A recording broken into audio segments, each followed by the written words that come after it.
Middle East. This after the U.S. Navy released video which appears to show an Iranian Navy boat removing an unexploded mine from one of the two ships attacked yesterday in the Gulf of Oman. Watch. Iran did do it, and you know they did it because you saw the boat. I guess one of the mines didn't explode, and it's probably got essentially Iran written all over it. And you saw the boat at night trying to take the mine off and successfully took the mine off the boat. Yep. And that was exposed, and that was their boat, that was them. And they didn't want the evidence left behind. I guess they don't know that we have things that we can detect in the dark. National Security Correspondent Jennifer Griffin. More now from the Pentagon. Jennifer. Harris, we've just learned from a senior U.S. defense official that the Iranians have small boats surrounding one of those oil tankers, those disabled oil tankers, and they are preventing the Norwegians from towing that disabled tanker away. At first, the Iranians put out a press release saying they had rescued all 44 of the sailors on these two disabled tankers. U.S. officials now tell us one of the two tanker crews were in fact detained by the Iranians Thursday after first being rescued by another merchant vessel. One of the crew members spoke earlier today on Iranian state TV. I am from Russia. The service was excellent. They have hosted us really well. Everything is fine. We're told this is a propaganda video. Only 23 sailors are present in this video. The U.S. Navy says it rescued 21 sailors from the other tanker that was attacked. U.S. Central Command released this photo showing what it says is an unexploded mine attached to the hull of one of the tankers attacked outside the Persian Gulf Thursday. This video, also released by the U.S. military, shows what it claims is proof of Iran's involvement in the attacks. Officials say this Iranian Islamic Revolutionary Guard boat later removed that unexploded mine from the hull of the ship. The suspected Iranians are wearing life jackets, not bomb disposal gear, to handle live ordnance. The Japanese-owned tanker was damaged in the Gulf of Oman as Japan's prime minister visited Tehran. Iran denies it played any role in the attacks. U.S. officials say all 21 sailors from the Japanese-owned tanker were rescued by the American guided missile destroyer Bainbridge and have been treated and returned to their ship and are preparing to tow the stricken vessel back to port. Iranian vessels remain nearby, lurking around the damaged hull. Both tanker attacks took place roughly 20 miles from Iranian shores near the Strait of Hormuz, that strategic waterway where 20% of the world's oil flows each year. USS Mason, another guided missile destroyer, has been dispatched to the scene to ensure Iranian vessels stay away from commercial shipping. Officials say the unexploded mine removed from the tanker is the same type of mine, Harris, used to attack 4 oil tankers last month in the same area and attack the Secretary of State, also blamed on Iran. It's also important to remember those 23 sailors detained by Iran have now been held for nearly 2 days. Harris? That is so interesting to see almost an investigation into this kind of roll out in real time in front of our eyes with all those details.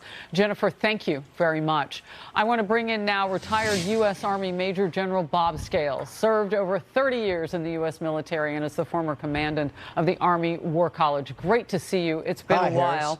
It has. General Scales, first of all, let's get to that immediacy that Jennifer just gave us, that the Iranians have surrounded that oil tanker right now and are preventing it from being towed, one of those that was hit. What is next? Well, what's next is Iran is going to continue to escalate their rather ham-handed attempt to intimidate the West to sort of arrange for the sanctions to be lifted. This is really amateur hour. What they've put a total of 6 limpet mines on 4 different ships. They used an amateur drone to try to bomb a Saudi pipeline. They fired rockets into Kabul. No, this is a very, very poorly executed attempt by the Iranians to make themselves relevant. And sadly, I think what we'll see in the future will be a face-off between the U.S. Navy and the Iranians that's not going to end well for the Iranians. Yeah, I wanted to ask you, did this just move us closer to possibility of war with Iran? Well, first of all, let's be very clear. This is not war in the sense that we think of it. I mean, the Iranian Navy comes from Bass Pro Shops. I mean, they're motorboats. They have no Air Force. Their most vulnerable naval base is only about 20 miles away from where our ships are right now. We've only got 2 frigates in the area, but we have the Fifth Fleet is a very powerful force that can be reinforced very quickly by other fleets, particularly in the Mediterranean. No, this does not bode well for the Iranians. Why they're doing it politically, what they hope to gain politically, absolutely defies logic. You know, they have a nasty history of taking hostages. And when you hear about us going to the rescue of some of the people on these tankers, and then possibly they may have people that they can get their hands on surrounding an oil tanker, preventing it from moving. I mean, that is that's their currency, right. Hostage taking. Yeah, but I'm not too concerned about these crewmen from the tanker. They have no political currency for the Iranians. The Iranians eventually will let them go. I think the great fear here, Harris, as you mentioned earlier, is miscalculation.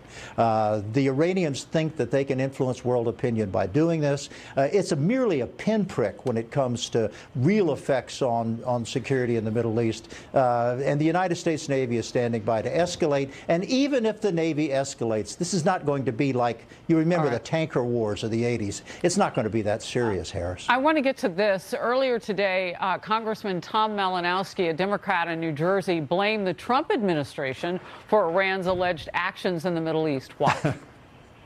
The administration has been thumping its chest recently and saying they have restored deterrence against Iran.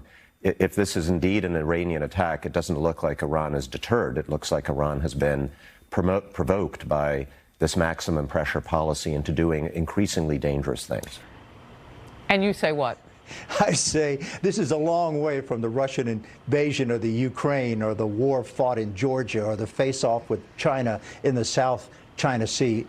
Harris, this is amateur hour, and these guys are stumbling around trying to make a point, and so far at least it hasn't come off well for them. Yeah, you know, one thing that I think of, though, when you see terrorist regimes around the world is that sometimes they'll try to hit the homeland. I mean, if you've surrounded them in their own area, they're going to, you know, they've got frenemies around the world who can do things to us here at home. What are your thoughts on that? Yeah, I say that's really the long-term threat, Harris, and I think you nailed it. I mean, the great enemy here is Hamas and Hezbollah, and as you know, they're client regimes with the Iranians, and if the Iranians want to hit a home run, sadly, it won't necessarily be against us. It may very well be against Israel, because they're the closest target to Iran. But I think the administration actually is handling this incredibly well. They're low-keying it. There's been no counterstrikes by the Navy. They're slowly reinforcing the region, heavy diplomatic pressure with the Iranians.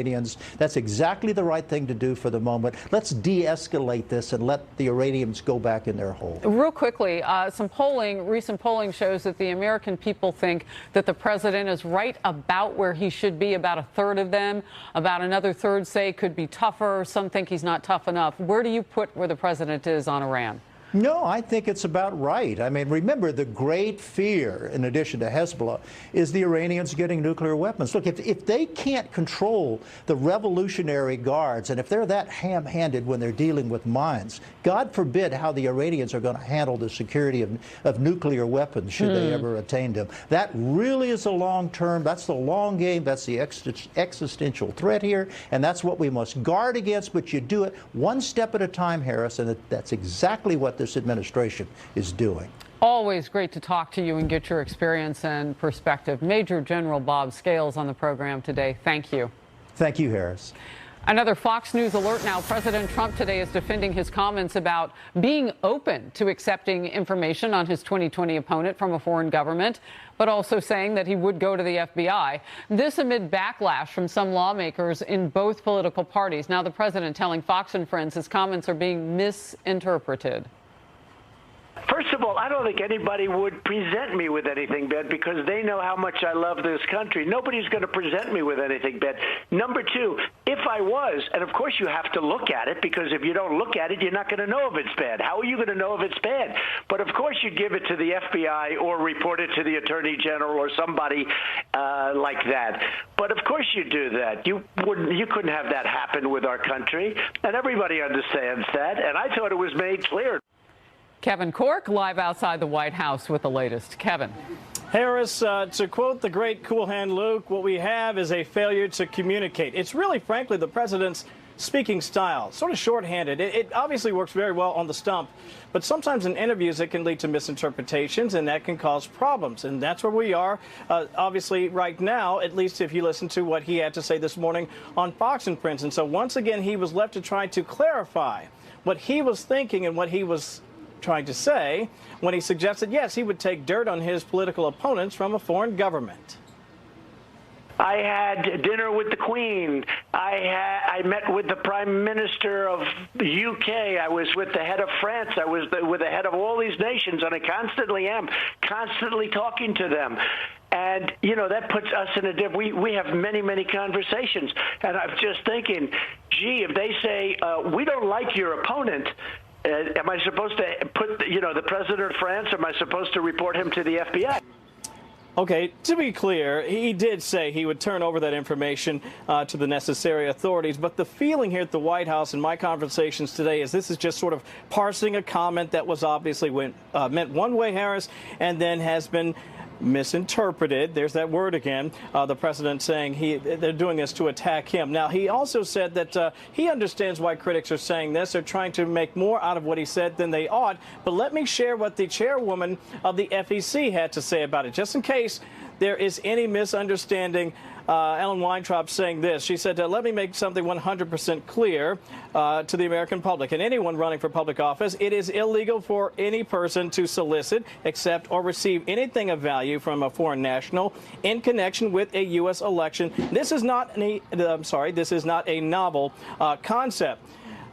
Now, you're going to get the pushback, obviously, from others who say, well, what about what the Clintons did with Christopher Steele? But that's another story. Lastly, I want to add this. Joe Biden, not one to miss an opportunity, also pounced on this yesterday. He said, listen, people, you don't have to make this complicated. Just don't do it. Here's what the former vice president said yesterday. Folks, this is simple. American elections should be decided by the American people, not by Russia or any other foreign power. Donald Trump doesn't think it matters if candidates for presidency accept damaging information on other opponents from foreign governments. I believe he's dead wrong. Out with a quick, slick ad. It's only 2019. Things are heating up here in Washington. Harris, back to you. Yeah, not only 2019, it's only June. Okay. I know, right? Kevin Cork, thank you very much. You bet. President Trump is praising Sarah Sanders today, one day after announcing she will step down as White House press secretary after more than 3 years in both the Trump administration and his 2016 campaign. The president says Sarah Sanders has been a warrior for him and should run for governor of Arkansas. So far, no word on the press replacement job. And a Fox News alert, the mystery continues as we learn another American has suddenly died on vacation in the Dominican Republic. Her family is, quote, suspicious and demanding answers after an autopsy report said the 53-year-old woman had a heart attack. Steve Harrigan joins me now live from the Dominican Republic with the latest. Steve. Harris, the latest death is not something that happened weeks or months ago. It actually happened this week. 53-year-old Layla Cox from Staten Island, New York, was here in the Dominican Republic on vacation to celebrate her birthday. Her birthday was Sunday. She was found dead in a resort here on Monday. Police report the autopsy said it was a heart attack. Her family is not buying that story. They said she was in good health, too young to have a heart attack here at 53. We spoke to her son, Will Cox, just a short time ago in Knoxville. He said he begged his mother not to go to the Dominican Republic because of the stories about tourists dying here. He also said he's been unable to get a toxicology report. He said he has been told, quote, the toxicology machine is broken. We went to the funeral home where the body is right now, and Will Cox, the son, said he's under pressure from Dominican officials to either embalm or cremate the body immediately, or she will be categorized as a Jane Doe and he will get no remains. Of course, this is the 7th tourist now, U.S. tourist, to die mysteriously in resorts here in the last several months in the Dominican Republic. The deaths often follow a pattern of taking a drink from the minibar. Dominican officials here say there's no connection between any of them. They are investigating each death and also looking into the possibility of the use of counterfeit alcohol. Of course, tourism here accounts for 1/5 of the country's economy, so they are pushing back hard and trying to fight back on social media to what officials here say is simply a smear campaign. Harris, back to you. So the death toll of Americans on vacation in a beautiful place, Dominican Republic, and you really feel for this man when you speak to him. His mother dies suddenly, and he's really unable to get answers. He says Dominican officials have put a roadblock every step of the way. He's trying to find out what happened and to get the body back. And, of course, if he does go ahead and cremate that body, he may never get answers to how she actually died. We will follow the facts as they lead us on those reports of that machine. And Steve Harrigan in the DR, thank you for the latest. New developments in the disappearance of Connecticut mother Jennifer Dulos. Police are now investigating a suspicious vehicle that was spotted around her neighborhood. A live report on that coming up. And the candidates are set for the first Democratic presidential debates, 20 of them across 2 nights. So 4 of them didn't make the cut.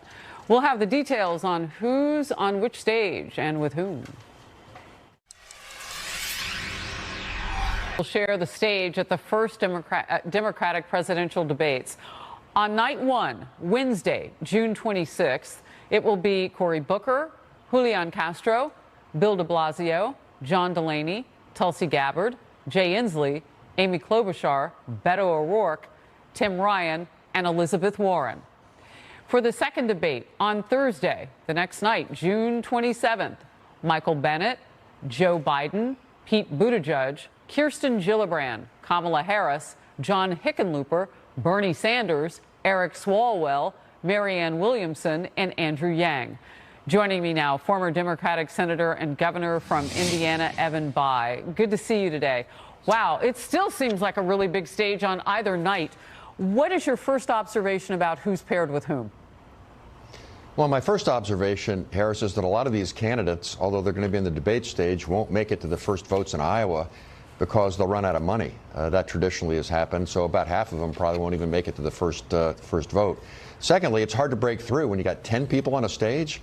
That's really hard to do. So my guess is that they'll try one of 2 things. Since this will be largely party activists who tend to be more liberal tuning in, they'll move to the left, or they'll try and come up with creative ways to criticize President Trump, because that's what the base of the Democratic Party is looking for. With regard to the 2 nights, it's kind of an undercard and then the main event. The first night, really? Well, I think so. You look, the first night you got Elizabeth Warren and then 9 other people who are good people, but aren't polling quite so well. They're not in what the pundits call the first tier. The second night, you've got the Vice President, Bernie Sanders, Kamala Harris, Pete Buttigieg. So those are 4 people in the sort of the top order. That'll be a more interesting night to look at. And, you know, Bernie can be kind of feisty. Does he kind of give an elbow to the vice president, or does he just appeal to the left wing of the Democratic Party base? Well, I think anybody up there is going to have to get, into it, because people have to pay attention while they still can see some of them. As you pointed out, many may run out of money. But Elizabeth Warren is in an interesting position, I think, because she, in recent polling, and we'll see a more average, real clear politics as it comes in and shows us a bigger picture. But right now, she is ticking up and already is in second place above Bernie Sanders in a couple of key polls. So she basically has the stage all to herself that first night, something that Biden and Sanders won't get. I think that's exactly right, Harris. And she's been gaining traction among party activists because she's rolled out a very detailed platform of liberal policies that they like. She's critical of the president, which they like. And so she'll, have a little more stature on that stage than some of the others. That said, they're going to cover more than one person. So if somebody can kind of have a standout moment, they'll have a chance to get some publicity, which might lead to a little more fundraising and the opportunity to actually make it to Iowa and New Hampshire. So I think she did get the benefit of the draw, being the one very prominent person on night 1. The president weighed in on the whittled down Democratic field earlier. Let's watch that and I'll get your reaction. Everybody knows Joe doesn't have it. I see that Pocahontas is doing better. I would love to run against her, frankly. I see that Bernie Sanders is not doing well at all. I would have, frankly, liked to have run against. I think it's probably those three. I don't see the other ones. And your reaction? My reaction is that the president probably would like to run against Elizabeth Warren or Bernie Sanders because he would have the opportunity to kind of portray them as too far to the left. In Bernie's case, literally being, for socialism. And I think President Trump would like that comparison. With the vice president, I think he's a little premature. You got to remember when Donald Trump came down that escalator, he did not poll very well. Everybody thought, no way, this guy is going to get nominated, let alone win the presidency. And here he is. So my guess is that of those three candidates he mentioned, Joe Biden is actually the one he would prefer not to run against. Senator, what's interesting to me is that Joe Biden has nearly the same name recognition as maybe President Trump, because he's been vice president. He's run for president 2 times before. What edge does he have? I know he's missed a couple of key Democratic events, and he listed a personal reason for one of them. But you do lose the ability to kind of go up against your intra-party opponents and get sharpened by that. And so he'll go into this debate without having had that.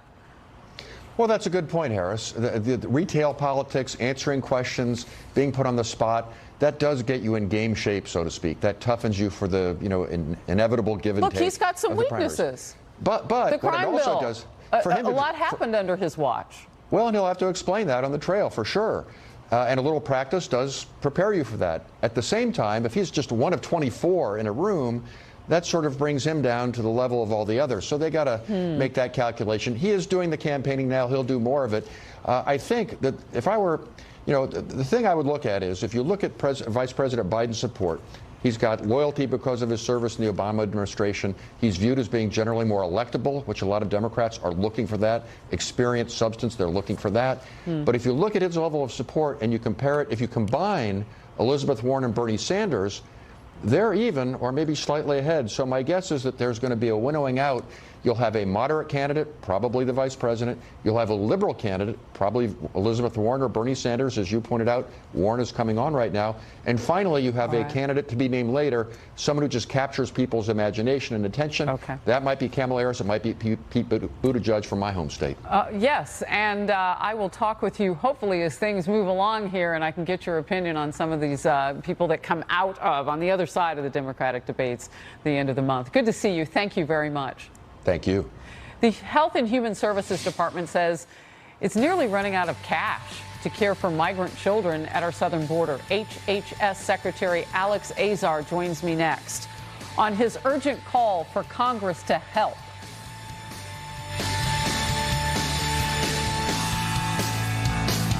Busy stretch of interstate in northwestern Indiana and scattering cargo, including cocoa powder and batteries. No one was hurt in the early morning crash. Indiana State Police say one of the trucks pulled over with its emergency hazard lights so the driver could get a bottle of water when another truck slammed right into it. Wow. Today marks 3 weeks since a Connecticut mother of 5 disappeared, and police are reportedly interested in a truck owned by Jennifer Dulos' estranged husband, which is seen making numerous stops in surveillance video all around. Reportedly was in her town the day she went missing.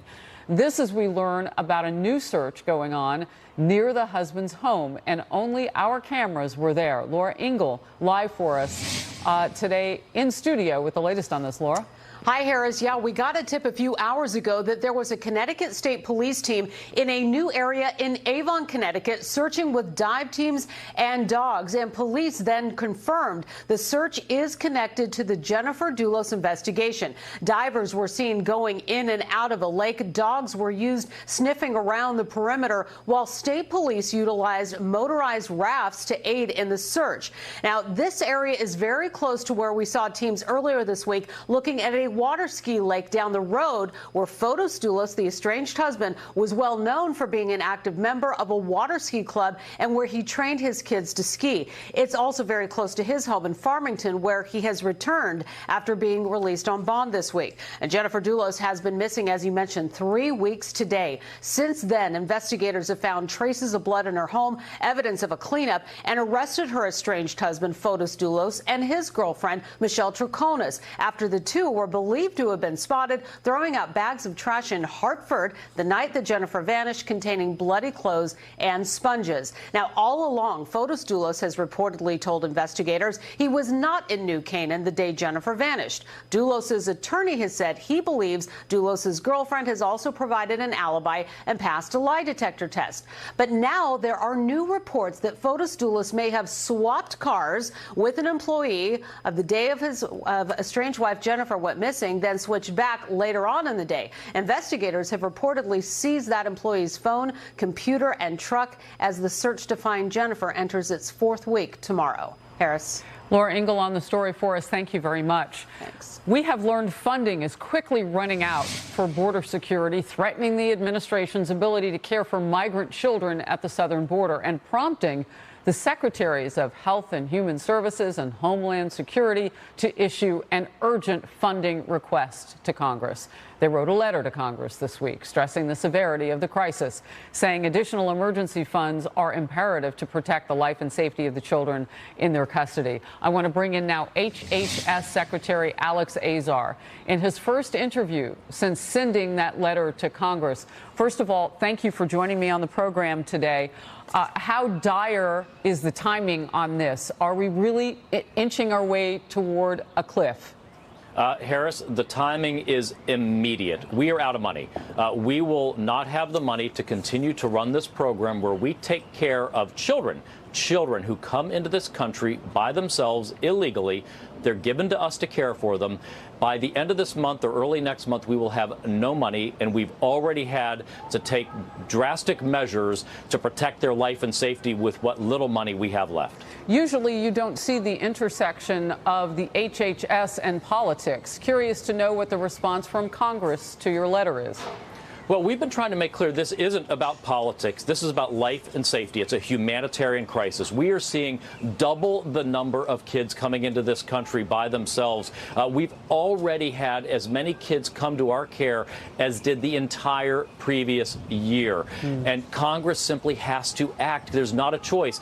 Because what happens if we don't get this money immediately is we go into what's effectively a government shutdown where we have to run these facilities on an IOU. We are already functionally out of capacity. Kids are backing up at the border because Congress isn't acting. I know that you say that when you run out of cash in several weeks, employees will not get paid. So that's part of that IOU, which means that there are a lot of other areas, too, that don't get, I would imagine, the infusion of employees that you would need and that cash. What are you asking for specifically? So we're asking for over $4 billion for DHS, the Department of Homeland Security, and HHS to be able to provide care for kids and others who come into this country illegally. Most of the money would be for HHS for the care of these children. So it's a supplemental funding package, and Congress simply has to act. We're very glad that the Senate appropriators are going to take this up next week, but the House has to act also. Well, look, and when you see the situation in California where the governor is set to sign a bill that would take care of health care for some of illegals in our country, then the question pops, if you're not able to do what you do, can you understand if states are going to kind of fill in and do what they have to do? Well, you know, the simple fact is we don't have a choice when a child comes across the border. We can't give them to the states. We can't give them to anyone. Imagine a 12-year-old girl walks across the southern border illegally. She's got to go somewhere.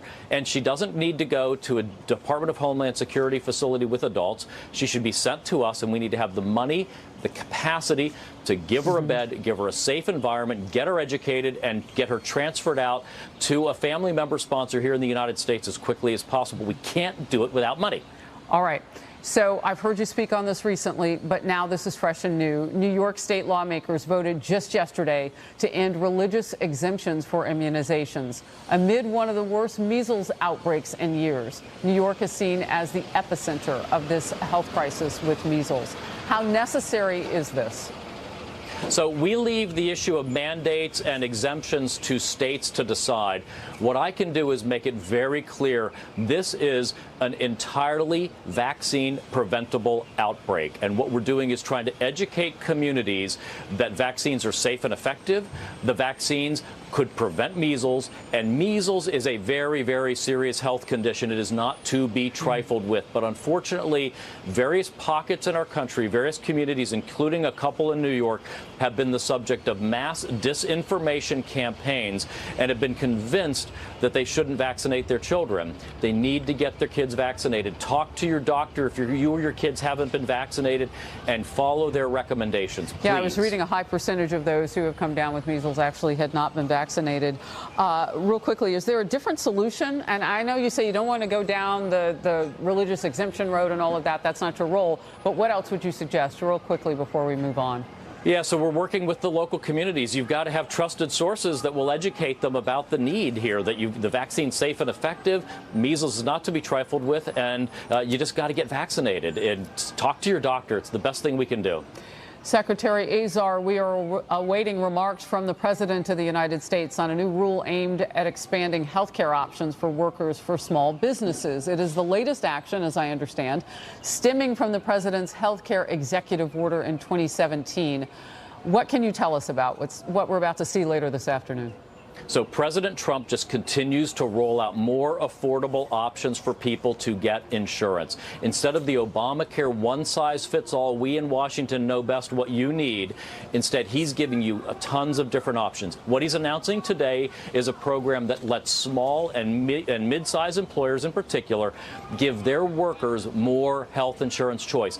Think of it like a voucher. It's a health reimbursement arrangement. The employer puts money into this account, and you get to take that money as a worker on the individual markets and buy the insurance that you want to get. So this helps you if your employer doesn't offer insurance now. It's a less expensive way. They don't have to create a plan. They can just give you this money and you can go buy insurance. Or if you do have a plan, it gives you choice. Instead of just the one-size-fits-all of your employer, you can go on the market and choose what you want. As many as 11 million Americans may benefit from this. Well, and it's interesting because a huge percentage of people get their insurance through their employer. And from what you're saying, this gets them more sort of comfortable with picking some things on their own. It's a fascinating juxtaposition to what some across the political aisle from the president are talking about in Medicare for All. So we appreciate you breaking that down. Secretary of the HHS today on the program, thank you very much. Good to see you. Thank you. Elizabeth Warren is not waiting for the election, just unveiling her proposed legislation to eliminate student debt for most borrowers. We will drill down on the numbers and just how we might pay for it all. A massive landslide wiped out parked cars in seconds, showing the dirt and trees crashing onto a roadway. This is in China. That roadway vanished. It took 3 hours for emergency crews to free a man who had been trapped in that landslide. He, however, died on the way to the hospital. Recent rain, flooding, forcing hundreds of thousands of people to escape from their homes in parts of southern and central China. Democratic Senator and presidential candidate Elizabeth Warren is introducing legislation to eliminate up to $50,000 in student loan debt for 42 million Americans. Fox Business Network's Hillary Vaughn takes a look at this from Capitol Hill. So she's on the campaign trail and she's pushing legislation. Harris, that's right. Senator Elizabeth Warren already has a growing wish list of things she wants to pay for with her wealth tax if she becomes president. But she's not waiting to become president. She wants Congress to take action on loan debt now. She tweeted earlier today, quote, "We'll free up an entire generation so that they can buy homes, launch businesses, and start their families. And our bill will also provide an enormous middle-class stimulus and reduce the racial wealth gap." But canceling student loan debt doesn't mean that debt just disappears. Either it's going to get paid off by someone like the government or the student, or the banks will be left on the hook. Right now, there are 43 million students that have taken out federal student loans. Over $1.4 trillion is still owed. Under Warren's plan, the government would pick up the tab for this. $50,000 in student loan forgiveness would be given to 42 Americans making under $100,000 a year. Students making over $100,000 will get some debt forgiveness, but but not the full $50,000. Elizabeth Warren has campaigned for president on this idea. She even tweeted out on her account a loan calculator suggesting for her followers to support this Warren-Clyburn proposal. We tested out that calculator. At the end of it, it says 100% of this will be paid for through Elizabeth's ultra wealth tax. Well, Harris, that wealth tax doesn't exist unless she becomes president in 2020. So she has a plan, but she doesn't have a way to pay for it just yet. Harris? That is fascinating. You guys fact-checked the calculator, and it is based on something that doesn't exist to pay for all of this. Thank you very much. President Trump is facing pushback after saying he'd be open to accepting information from a foreign entity on his 2020 rival and also contact the FBI. But he says Democrats are being hypocritical on that issue. Why he says that and whether he has a point, Power Panel slides in next. Energy Secretary Rick Perry joins me to talk about the attack on the oil tankers in the Gulf and the administration's response. Plus, first DNC debate lineups just announced and one 2020 hopeful already upset. We'll tell you why. And do you like dogs? Well, you know I do. And I'll tell you about one who has changed a veteran's life on the Daily Briefing. President Trump talking more about being open to accepting dirt on his 2020 opponent from a foreign government. He told Fox News he made it clear he would listen to the report, and if it were bad, he would, quote, absolutely contact the FBI or the Attorney General. Power Panel, here now. Ford O'Connell, former advisor for the McCain-Palin presidential campaign. Antoine Seawright, former senior advisor to the Hillary Clinton campaign in South Carolina.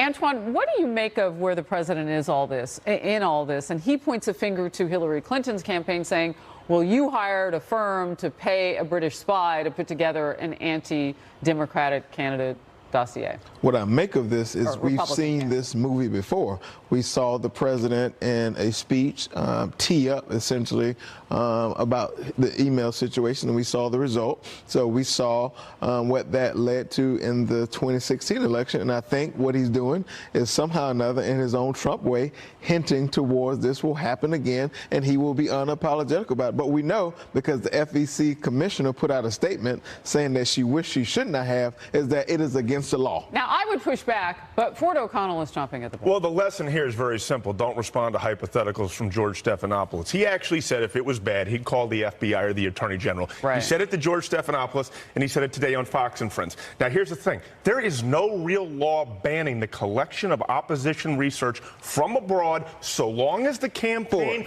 pays for it or an intermediary handles it, just like the Hillary Clinton campaign did, just like the DNC did with the Steele dossier, and also you had DNC consultants who wanted to deal with Ukraine and had no problem. Night and day for it. Number one, what you saw with the DNC and Hillary Clinton, they contracted with an American firm. It's different than taking it from a foreign government. That's why I just said an intermediary who wants to disrupt our elections. There's a difference. With this thought, so we don't know who Christopher Steele was aligned with. At one point, the FBI decided they didn't want to work with him anymore.